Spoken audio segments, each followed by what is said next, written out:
오늘 본문을 보니까 사람들이 깜짝 놀랐는데 이거는요 사람의 말로 설명할 길이 없는 거야. 말을 잘하는 게 아닌데 예수님은 성경을 말하는데 서기관들이 한 말과 달라. 예수님의 말씀을 들으니까 마음이 움직여. 회개가 돼. 그래서 지금까지는 해당해서 서기관들이 하는 설교를 들었습니다. 당시 서기관들은 최고의 지식인입니다.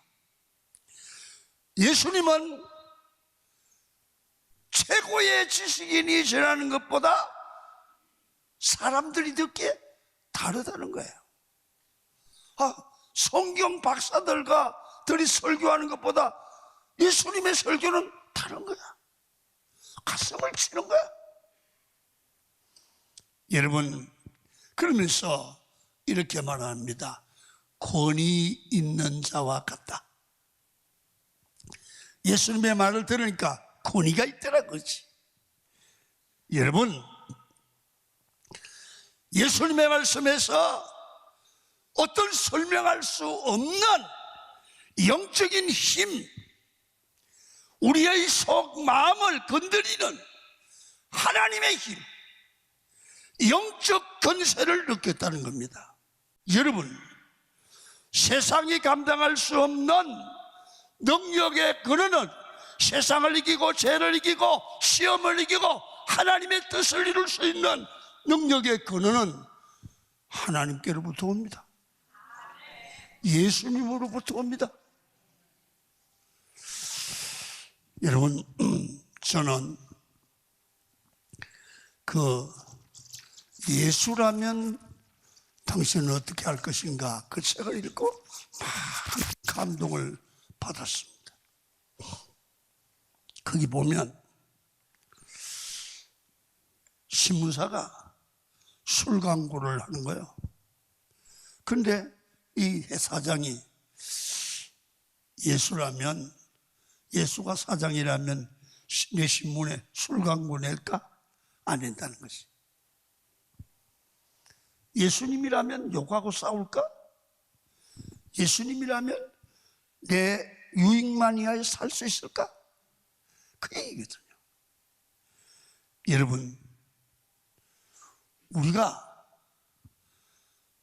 목사든 선도사님이든 장로님이든 우리 생명의 근원이 예수로부터 오고 예수의 마음을 내가 가져야 되고 내 안에 예수의 모습이 말을 통하여 행동을 통해 드러나기를 축원합니다. 이때부터 영적 권위가 생겨지기를 시작합니다. 그래서 신앙생활하면서 그냥 예배 드리시는 그런 삶이 아니라 오늘부터 한번 바꿔보십시오.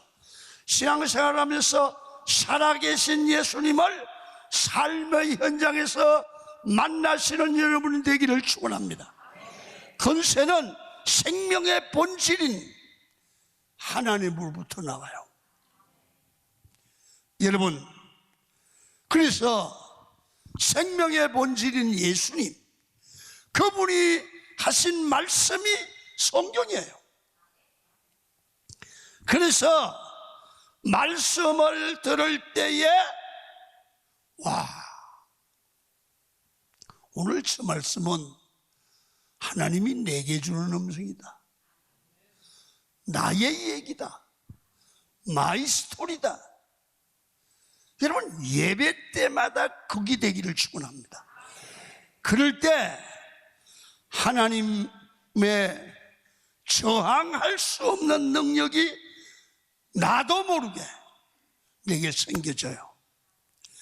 그때 말씀을 듣고 깨어지고 변화되고 영적인 사람으로 새로워진단 말입니다. 그리고 아주 간단하게 뜨겁게 부르짖음으로 성령의 체험을 할 수 있습니다. 저도 하나님 앞에 늘 기도합니다. 하나님, 저에게 말씀의 근세를 주시옵소서. 아무리 강박한 사람도 제가 강단에서 말씀을 전할 때 말씀 듣고 하나님의 능력을 만나고 하나님의 능력 앞에 굴복하고 하나님의 사람으로 변화될 수 있도록 역사해 주옵소서. 소원이에요. 여러분, 그렇습니다. 누구나입니다. 성령을 체험할 때 인생이 변화되는 것입니다. 자, 히브리서 4장 12절을 한번 읽고 지나갑니다. 시작. 하나님의 말씀은 살아있고 활력이 있어 좌우의 날선 어떤 검보다도 예리하여 혼과 영과 및 관절과 골수를 찔러 쪼개기까지 하며 또 마음의 생각과 뜻을 판단하나니. 말씀과 성령의 능력은 동업해요. 성령은 말씀을 술에 삼고 오시는데 말씀을 들을 때 성령이 역사하면 내 안에 숨겨놓은 위선, 죄악들을 말씀이 돌을 깨트리듯 깨트려지게 만들어요. 사람이 변화되는 거죠. 사실 예배가 예배되려고 하면 예배 시간에 말씀이 나를 깨야 돼요. 교만이 깨지고 고집이 깨지고 잘났다고 하는 게 깨지고 할 때 내 힘은 깨지고 힘이 없지만 대신 하나님의 근세가 올 줄로 믿습니다. 내 힘으로 살기보다 하나님의 능력으로 살아야 돼요. 이게 신앙이에요. 그래서 진짜 근세를 가지면 이 사람이 가면, 이 사람이 기도하면 가짜들이 다 폭로나요. 자, 또 읽어요. 23절과 24절 시작. 마침 그들의 회당에 더러운 귀신 들린 사람이 있어 소리질러 이르되 나사렛 예수여, 우리가 당신과 무슨 상관이 있나이까? 우리를 멸하러 왔나이까? 나는 당신이 누구인 줄 아노니 하나님의 거룩한 자니이다. 예수님이 말씀을 시작할 때만 해도 이 마귀들이 가만히 있었거든요. 그런데 예수님이 근세 있는 말씀을 전가하니까 이것들이 그냥 숨어 있을 수가 없어요. 소리를 지르면서 나가는 겁니다. 견딜 수가 없는 겁니다. 가짜는 생명이 들어가면 드러나게 됩니다. 여러분, 우리의 일생은 살아있는 말씀이 들어가면 무너지게 되어 있습니다. 무너져야 됩니다. 예배가 강력해지면, 여러분 요새는 그런 게 보기 힘들었는데 우리가 부흥에 가서 부흥을 막 설교를 하고 찬송하고 설교하다 보면 저쪽 같은 데서 아 그러고 소리 지르는 사람이 있어요. 왜? 못 견디는 거예요. 여러분, 죄가 폭로되고 숨어있는 것들이 드러나게 되는 게 하나님의 영광입니다. 예수께서 근세 있는 말씀을 전거하자 귀신뿐만 아니라 바리새인들의 외식과 서기관들의 가식이 폭로되는 거예요. 그래서 강력한 빛 앞에 놓일 때 우리가 해야 될 일이 뭡니까? 여러분, 우리는 말씀 앞에 내 죄악이 보이면 말씀을 듣는데 그 말씀을 듣는 순간 내 안에 있는 죄들이 생각나고 드러나요. 가만히 누르지르지 말고 하나님 앞에 회개하면 신령한 세계가 열리게 될 줄 믿습니다. 누가 소문낼 필요 없어요. 하나님 앞에 말해요. 누가복음 5장에 보시면 베드로가 밤새도록 고기를 잡았는데 한 마리도 못 잡았어요. 예수께서 저 깊은 곳에 가서 그물을 내리라 그렇게 말씀합니다. 베드로가 밤이 맞도록 잡았으나 잡은 것이 없지만 말씀에 의지하여 그물을 내리라 하고 그 그물을 내렸는데 그때 그물은 단수입니다. 다시 말하면 예수님은 그물을 여러 개 던지라고 했는데 이 자기 생각으로 계산을 해서 밤이 맞도록 숙여도 한 마리도 못 잡았는데 무슨 여러 개 그물을 던져 단수 한 개를 던졌단 말이에요. 그랬더니 자기 생각과는 전혀 다르게 그물이 찢어질 정도로 많이 잡혔습니다. 그래서 친구들을 불러서 겨우 건졌습니다. 그때 하나님의 영광, 하나님의 경이로움을 경험했습니다. 야, 우리 생각에는 밤이 새도록 고기를 잡아도 한 마리도 못 잡았는데 하나님이 역사하니까 그물이 찢어질 대로 잡힌다. 이게 경이로움입니다. 하나님의 경이로움. 하나님이 역사하면 빈 건물도 만선되고 사람의 생각과 다르구나. 하나님은 영광 받으신다. 하나님은 역사하신다. 그걸 경험하는 거예요. 여러분, 그때 하나님의 살아계심, 하나님의 영광스러움을 보고 여러분 베드로가 이렇게 말합니다. 누가복음 5장 8절입니다.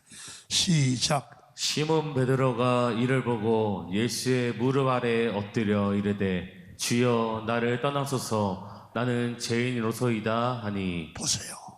베드로 예수님의 수제자예요.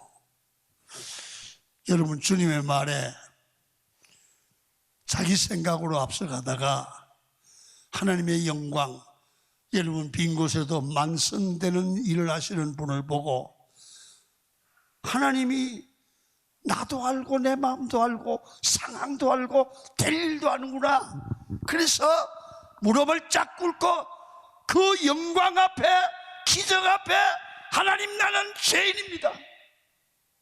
이게 나왔어요. 여러분,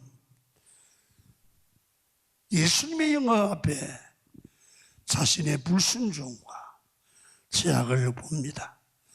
사람은 누구나 하나님의 영광을 체험하게 되면 자기의 약한 모습, 제약된 모습, 위선적인 모습, 가정된 모습을 드러낼 수밖에 없는 거예요. 왜? 불꽃 같은 눈동자로 나를 보시기 때문에. 내가 겸손해야지, 회개해야지 해서 회개되는 것이 아니라 하나님의 놀라운 영광 앞에 서게 될 때 인간은 제가 볼 수 있습니다. 그때 주여 나를 불쌍히 여기소서. 나는 죄인입니다. 하나님의 영광 앞에 내 추악함과 더러움이 놓이니까 죄가 보이고 회개할 수밖에 없고, 우리는 사람의 죄를 지적하고 공격하는 게 아니라 하나님의 강력한 영광을 보여주면 사람은 회개하게 되어 있습니다. 여러분, 죄들이 드러납니다. 살아계신 하나님을 경험하는 순간 하나님 나를 불쌍히 여겨 주옵소서.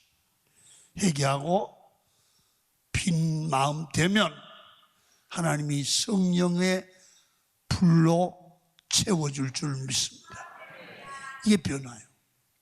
자, 그러면 우리 삶 속에 하나님은 어떤 사람에게는 역사하고 어떤 사람이 역사하지 않는 거야. 그러나 우리가 꼭 기도해야 될 것은 겨울 올 때마다 하나님, 우리 예배 때마다 하나님의 여러분 성령의 불이 임하기를 구하시기를 축원합니다. 예배 시간마다 임하시는 성령의 불이 있는 예배를 참여하고 인도하고 드리는 그런 교회는 행복한 교회입니다.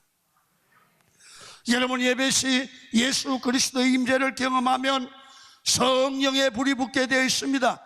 조용하게 예배드리도 하나님의 임재 안에 거하면 마음에 불이 붙게 되어 있습니다. 사람이요, 마음이 뜨겁지 않으면 무기력합니다.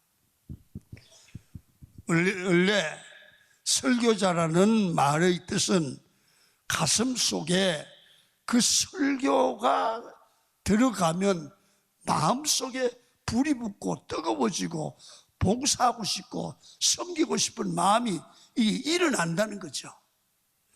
여러분, 목사도 불이 없는 설교를 하면 힘이 들어요. 듣는 사람도 힘이 드는 거예요. 그래서 교회가 교회되고 성도가 성도다워지려고 하면 강단에서도 목사가 성령의 불을 토하는 설교가 되고 성도들도 마음에 성령의 불이 붙기를 축원합니다. 아멘이 나오는 거야. 아멘이. 여러분, 어떻게 우리가 이 성령의 불을 받을 수 있습니까? 말씀을 듣고 기도해야 돼요. 그 성령의 임재 아래 기도하면 여러분 마음이 기도하는 중에 뜨거워져요. 그러면요, 이상하게 마음에 불이 붙게 되지요. 여러분, 이 불이 붙으면 그냥 못 있어요. 하나님은 살아계시다. 그러니까 교회에서 뭐 기분 좋다 나쁘다 뭐 마음에 든다 안 든다 그거 다 사람 생각이야. 성령의 불이 붙어봐 말돼 그게. 여러분, 평신도나 교육자나 이 불이 없어서 내가 날 마음에 든다 안 든다 기분 좋다면 여러분 그러면 안 됩니다. 우리는 행복한 신앙생활과 행복한 목회는 불이 있어야 돼요. 불이 있어야 돼요. 제가 설교해 받아요. 설교자가 제일 힘들 때가 뭐냐면 마음이 깝깝할 때. 근데 이 성령의 불이 있으면요, 이 막 불을 토해요. 그래서 내 안에 있는 성령의 불을 체험한 사람은 그냥 못 있고 이거를 말하는 정인이 되는 거예요. 이게 전도자예요. 요한일서 1장 1절입니다. 시작.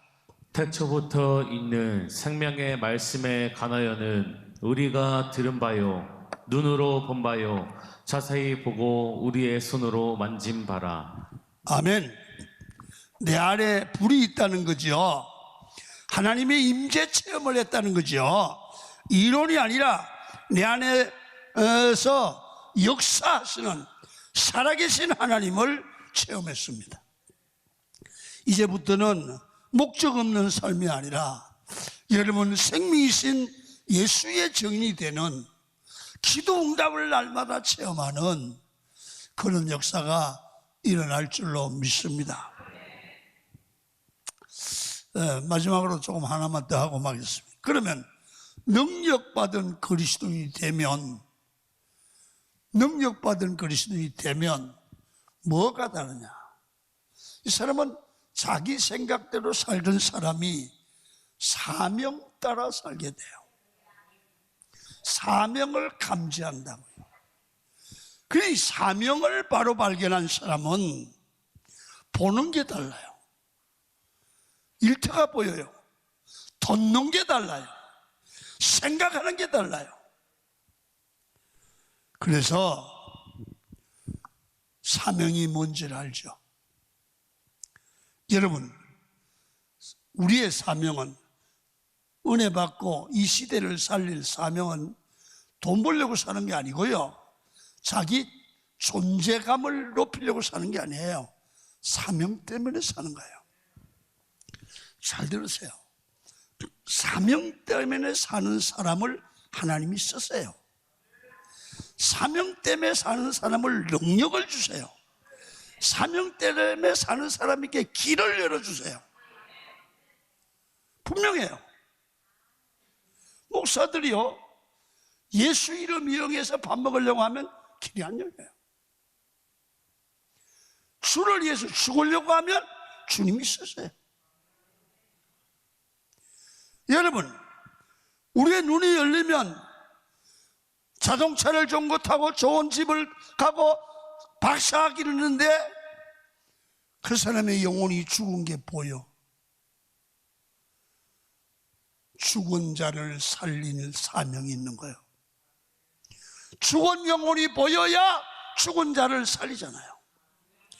그리고 우리 주변에는 사명이 있는데 영적으로 잠을 자는 거예요. 교회 안에 목회자인데 기도하지 않아, 사랑이 없어, 뭐 장로님인데 근사님인데 영적으로 잠을 자. 저 사람을 깨워야 되는구나. 내가 깨야 하고 우리가 깨워야 하고, 깨울 때 거기서 사람이 살고, 그 사람이 살아날 때 가정이 살고 교회가 살고, 여러분 그 사람이 깨울 때, 각성이 있을 때 주변에 사람이 모이는 부흥이 가능하다 그 말이에요. 여러분, 그리고 영혼과 육체가 병든 자를 고쳐야 됩니다. 본문에 예수님의 근세를 만나게 되면 귀신들이 떠나갔습니다. 자, 25절 26절 읽습니다. 시작. 예수께서 꾸짖어 이르시되 잠잠하고 그 사람에게서 나오라 하시니 더러운 귀신이 그 사람에게 경련을 일으키고 큰 소리를 지르며 나오는지라. 영적인 권세가 임하니까 귀신들이 시끄럽게 떠들게 됩니다. 그때 예수님이 잠잠하라 그랬어요. 교회도 참된 부흥이 일어날 때 이곳저곳에서 떠드는 사람들이 납니다. 여러분, 귀신의 역사가 있습니다. 예수님이 책망하고 꾸짖는 것입니다. 마귀는 타협하는 게 아니라 책망하고 꾸짖어야 합니다. 잠잠하고 나가라. 잠잠하고 나가라. 여러분, 마귀를 달래지 말고 책망하고 꾸짖고 쫓아내는 주님의 모습을 보게 됩니다. 주 예수 그리스도의 이름으로 명하노니 더러운 귀신들아 떠나갈지어다 하고, 여러분들도 권세 있는 명령을 할 수 있는 권위자가 되기를 축원합니다. 다른 것으로 선포하는 것이 아니라 예수 이름으로 말씀을 선포하고 증거해야 되죠. 이단은 마귀하고 똑같은데 특징은, 이단은 뭐냐 하면 요한복음 8장 40절, 마귀는 거짓말을 하고 그리고 사람을 죽이는 거예요. 여러분, 이단들과 마귀는 항상 거짓말을 하고 유혹하고 죽이는 겁니다. 이단은 거기가 다 똑같은데 끝에 가서 보면 거짓말하고 죽이는 거죠. 그래서 교회에서 보면 홍건히 뒤통수 치는 사람 문제가 있습니다. 교회는 사람을 살려야 됩니다. 축복해야 됩니다. 그리고 도와야 됩니다. 나는 낮아지고 희생해야 됩니다. 섬겨야 됩니다. 거기서 교회의 정석이 나타나죠. 하나님 사람들의 특징이 있죠. 거짓이 아닙니다. 진실합니다. 그리고 어떻게든지 살리려고 합니다. 살리는 게 목적이고 살리는 게 일입니다. 그래서 우리는 마귀 역사에 속아서 넘어가지 말고 언제나 주님 안에서 붙어서 주의 길을 끝까지 가시기를 바랍니다.